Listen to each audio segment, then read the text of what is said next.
What's up guys, it's your boy Park coming to you from my YouTube channel. And today we're talking about lessons I learned by directing and writing an award-winning short film from a new location. Look at that. Roll the intro.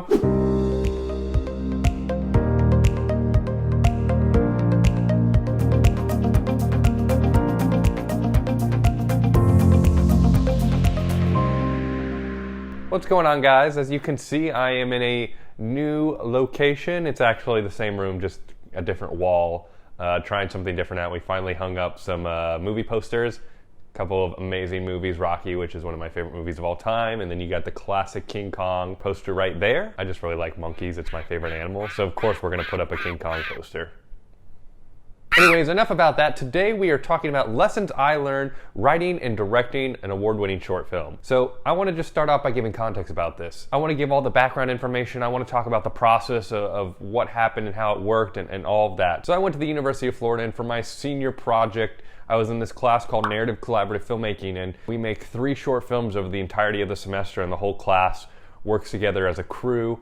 So at the start of the class, we pitch our ideas, the class votes on the top 3 that they want to make, and then we get assigned above the line positions and below the line positions. So each person gets 1 above the line positions, and then you get 2 below the line positions for the other 2 films. So you might be wondering just off the bat, what does above the line and below the line positions even mean? What are the difference? Well, here we go.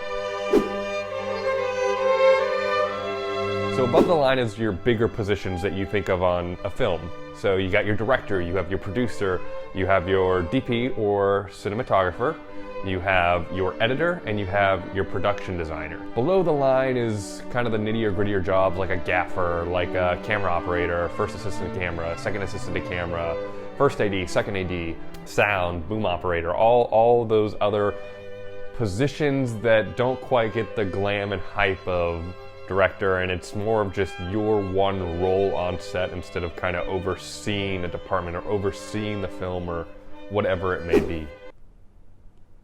So yeah, the class started out and we all pitched our ideas, and I thought I had this amazing idea. Think about your day-to-day, okay?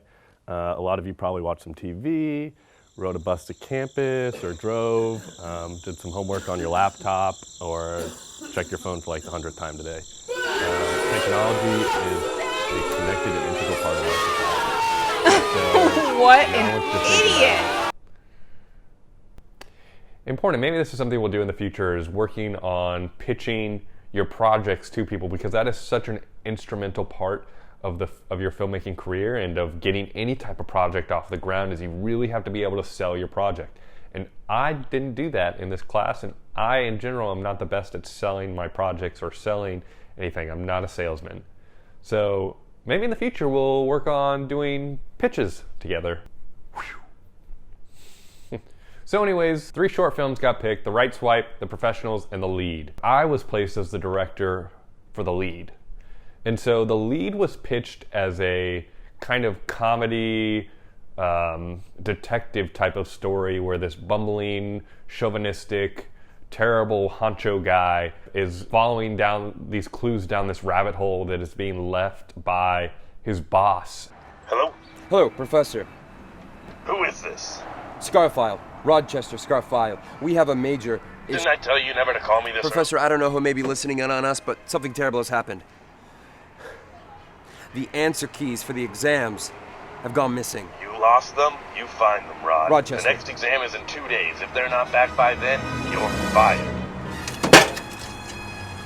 So that's what the story was pitched as, and then we got into the writing room. There were 4 of us to start off in the writing room, and we all had very different opinions and ideas of how to do it. It was a very intense collaborative experience because everyone was very passionate about their ideas. But sometimes you have too many cooks in the kitchen.